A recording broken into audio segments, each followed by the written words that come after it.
ત્યાં ભાઈ ફલાણો છોકરો છે ઠેકાણો નહીં પડતો લાયન ઠેકાણો પડે એવો ભાવ કરો તો સેકન્ડરી એ બીજી વસ્તુ થઈ. હે બાધા કે એ બાધા જેવું જ છે, એ બાધા જેવું, એ બાધા જેવું જ છે. અને દેવ લોકો છે પાછા, દેવ લોકો છે. આ જે દેવ લોકો દેખાતા નથી બધા દેવ લોકો છે એટલે બાધા હાવ ખોટું નથી, તું જ નથી. આ તેમ તદ્દન ખરું એ નથી, બધું તદ્દન ખરું ના માનું. એટલે કોઈ પડે કોઈ ના બી પડે. સારા દિલથી કર્યું હોય તો ફરે. આ પગમાં કઈ લોહી ફરતું બંધ થયું છે એવું લાગ્યું મને. મેં કહ્યું આ પગમાં લોહી ફરતું નથી તેથી આ પડી જવાય એવું મને લાગ્યું. એટલે મેં પગને છે ઊંચો કરી એ કર્યું પદ્માસન વાળી પગમાં ઊંચો કરીને છાડીને પછી થોડી વાર પછી પગ ઉપર પલંગ ઉપર ચડવા ગયો, ઉપર પલંગ ઉપર ના ચડ્યો ફરી પડી ગયો. એટલે પછી અંદર કહ્યું ને તું કહું નહીં, એક ફર પડી જવું તો કહું નહીં. પછી અંદર રસિકને બૂમ પાડી. મેં કહ્યું રસિકભાઈ ઉઠ પા ઉઠ. એમને અવાજ સાંભળેલો, બહુ અવાજ થયેલો. કોઈને જવાની મત ચૂકવવાનો અને કોઈને ગેટ પણ મત ચૂકવવાનો. હા, કોઈ પણ હિસાબ ચૂકવવાનો, બધો હિસાબ ચૂકવવાનો. જો હિસાબ ચૂકવવા માટે અવતાર છે આ બધા અવતાર, અને ફરજિયાત છે બધું. ધર્મ અવતારથી મરણ સુધી ફરજિયાત છે. આ દેવાળું કાઢે છે એનો કોઈ હિસાબ નહીં ચૂકવતા, બીજા અવતાર ચૂકવવાનો. આ દેવારું કાઢે છે તો હિસાબ પૈસા નથી ચૂકવતા તો એમને પછી બીજા અવતારે ચૂકવવાનું. પૈસો દેખાય નહીં, પૈસો રૂપિયો દેખાય નહીં, રૂપિયો આધારે નહીં. પછી હું તો એવું માનું છું એવું છે ને કે આ જે ગાડી જાય છે ગયા અવતારનો આપણી માગતો હશે. આપણો ગાડી જાય કાયદો શું કે છે કે તમારા મનમાં પછી આ ગાડી ગયો છે આવતે કયા અવતાર આપણે લેવાના આવતા અવતાર. તમારા મનનો ભાવ ના પકડવો જોઈએ. મનનો ભાવ રૂપિયા કઈ જોડે આવે નઈ. હવે ફરી મોક્ષ માર્ગ મળે નઈ. કેટલા હજાર વર્ષથી? 84,000 81,000 વર્ષથી મોક્ષ માર્ગે હાથમાં આપવાનું. આ છેલ્લામાં છેલ્લો છે આ સ્ટેન્ડ. હવે સ્ટેન્ડ નથી આગળ.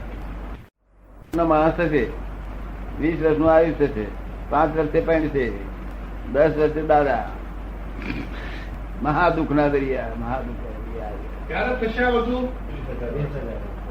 30,000 વર્ષ સુધી આવું નવું રહેવાનું. તમે તો કહ્યું એથી રિવર્સ થાય થતા એના બાપ નીચા હતા છોકરા ઊંચા થાય. બાપ નીચા છોકરા ઊંચા થાય છે એવું થાય છે અત્યારે. તમે તો કહો આવડત છે પણ આ તો ધીમે ધીમે છોકરા ઊંચા થાય. ધીમે ધીમે શરીર ઘટતા ઘટતા 1.5 ફૂટ થઈ ગયું. જનરલ અને આવી સેવા કરે નહીં કોઈ. મેં જોયું નથી આવું કરનાર હોય. મારા જોયું તો નથી, મારે ઈચ્છા જ નહીં સેવા કરી કોઈ લેવાની. પણ સેવા લોકો તો આવી કરતા છે તે મારે ધ્યાન માનવાનું છે. એ કલ્યાણકારી નાખશે ને તો આવતા આવતા તમારે કરવી પણ છે. આ મહી બેસી રહેતા શું ખોટું પાછા પાછું સેવા છે. ના આવે એકના બદલે અનેક ના થાય ને. હું કાકો તે વ્યવહારનો કાકો કઈ કાયમ નો કાકો નહીં, વ્યવહારનો કાકા. તો વ્યવહાર પૂરતું જ હોય બધું. પણ આપણો તમારું તો બહાર આવો તો બીજા 10 જણા હોય એને સત્સંગ મળે ને.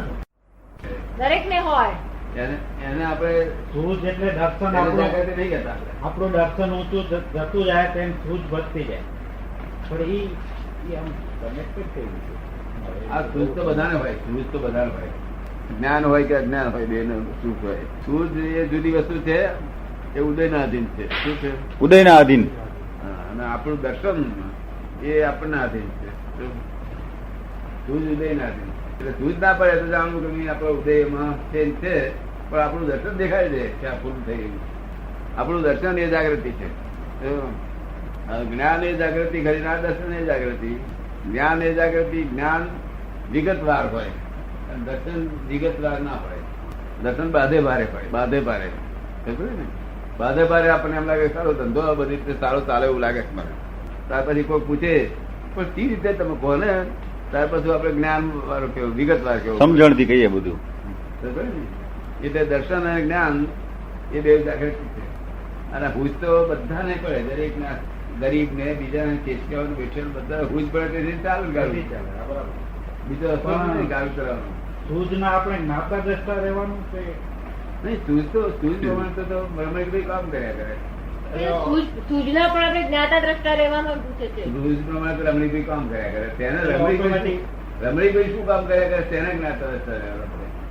આ રમણીકભાઈ શું કરે છે એને ગાતા રસ્તા રહેવાનું.